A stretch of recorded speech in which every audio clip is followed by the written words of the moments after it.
La religión también parecía un asunto entre familias. Los príncipes de la Iglesia tenían concubinas. Los papas tenían hijos. Lucrecia y César Borgia, hermanos y amantes, también gozaban de riqueza y poder gracias a su señor, el Papa Alejandro VI, quien dio un significado completamente nuevo al término padrino. Italia era un caos de ciudades-estado. Los papas y otros príncipes cambiaban constantemente de alianzas. Asesinatos en la catedral y orgías en el Vaticano eran los escombros de un orden medieval en decadencia. Este es el mundo en el que vivió Nicolás Maquiavelo.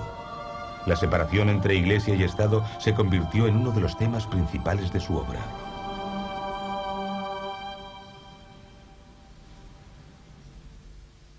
Mantener la religión apartada del Estado era una idea con vida propia. Su imagen aparecería reflejada en Estados Unidos, cuyos padres fundadores intentaron mantener la política alejada de la religión.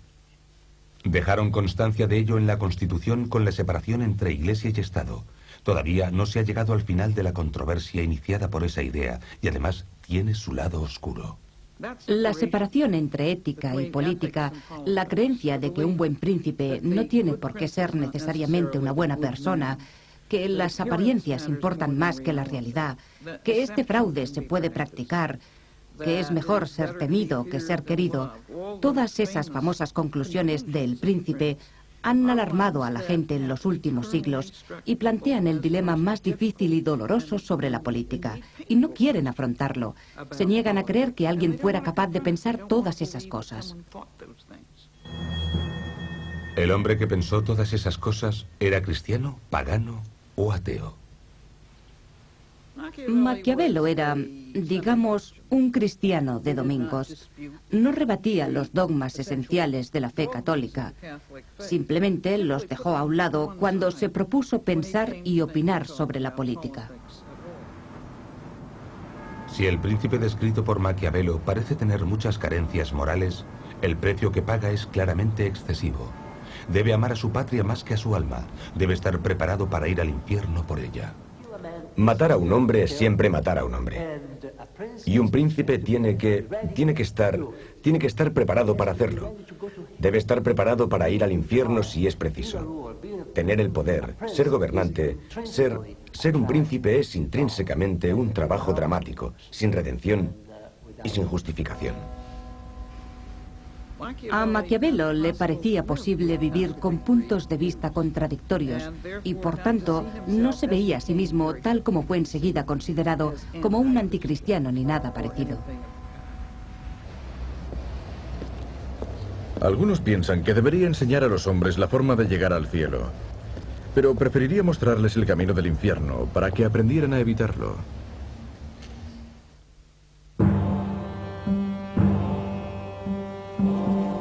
Los Médicis fueron expulsados en 1494, cuando Carlos VIII de Francia tomó Florencia sin oposición mientras avanzaba para conquistar nuevos territorios. Nicolás Maquiavelo tenía 27 años. La ciudad, una república solo de nombre, se convirtió en una república de hecho. Su primer líder fue un monje intransigente, puritano pero muy popular, llamado Savonarola, que denunció la corrupción de la Iglesia. Su nombre está ligado a dos de las hogueras más notables de la historia. En la primera, Savonarola quemó libros y obras de arte. En la segunda, la Iglesia lo quemó a él. El lugar, delante del Palacio Comunal, todavía está marcado en la actualidad. Unas semanas más tarde, Nicolás comenzó a trabajar para el gobierno republicano de Piero Soderini. Maquiavelo trabajó para el comité que se encargaba de la defensa y de los asuntos exteriores. Su tarea era cuidar de las necesidades del ejército y también realizó diversas misiones especiales a cortes extranjeras. Entonces estuvo viajando por toda Italia y conoció a muchos grandes señores y gobernantes, como César Borgia. Borgia es una leyenda de su tiempo por su carácter cruel y depravado. En una ocasión invitó a sus enemigos para negociar la paz y los mató a todos. Esta fue la principal impresión que se formó de Borgia. Su sangre fría y su capacidad para utilizar la violencia digamos, crudeltà bene usata, que se llevaba a cabo por un objetivo político muy concreto. No era solo para hacer una demostración de poder, sino de un modo mucho más funcional.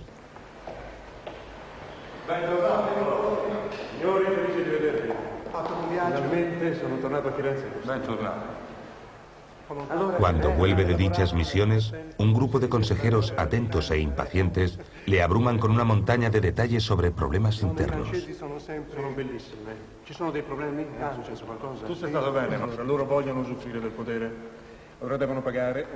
Pero Nicolás tiene cosas más importantes en que pensar. Es un visionario, un patriota italiano convencido de que solo un líder singular y poderoso puede unificar Italia. Y sabe que la independencia requerirá un ejército formado por ciudadanos. Maquiavelo pensaba que los ejércitos de mercenarios que caracterizaban el sistema militar de la Italia renacentista, y de hecho el de buena parte de Europa, eran una terrible equivocación. Los romanos habían tenido milicias civiles y cada estado debía utilizar a sus propios ciudadanos. Solo de esta manera se podía conseguir que los civiles expresaran su compromiso y su genio en defensa de su Estado. Y eso daría muy buenos resultados por lo que respecta a las leyes internas, a las instituciones y también al carácter peculiar de la nación en su conjunto. Maquiavelo vende la idea y en una guerra contra sus vecinos de Pisa, sus soldados civiles se comportan de una forma aceptable.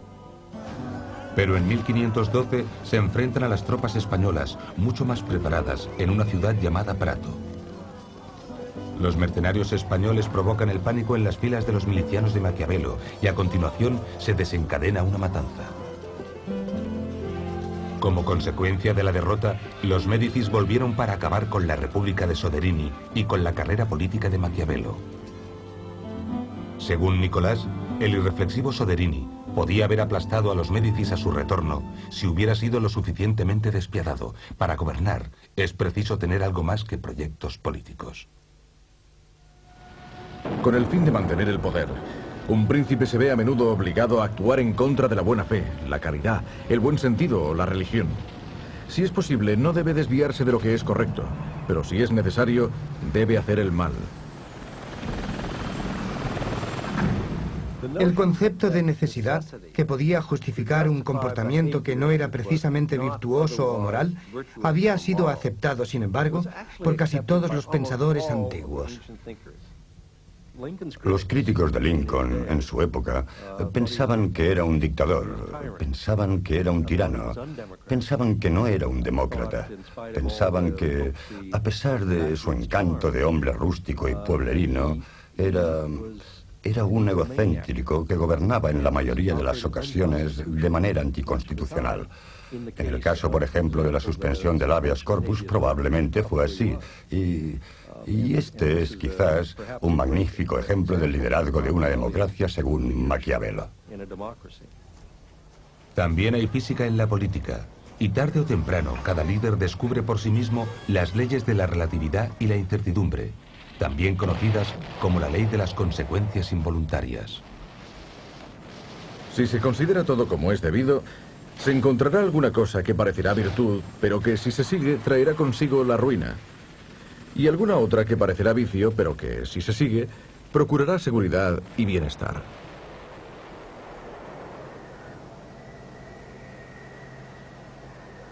Messeri ci hanno dato la lista di capponi e lui ha confessato e ha fatto dei nomi. Dimmi, che nome ha fatto? Pietro Paolo Los Médicis, Pozzi. de nuevo en el poder, han descubierto una conspiración para deponerlos y tienen una lista de personas que los conspiradores esperaban reclutar. El séptimo nombre de esa lista es Nicolás Maquiavelo.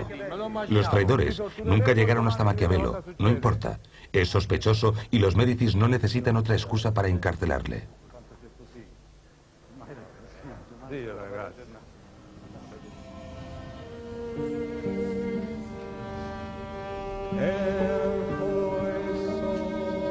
Es una plegaria que cantan los sacerdotes, dedicada a los que van a morir. Este canto es para los artífices de la lista.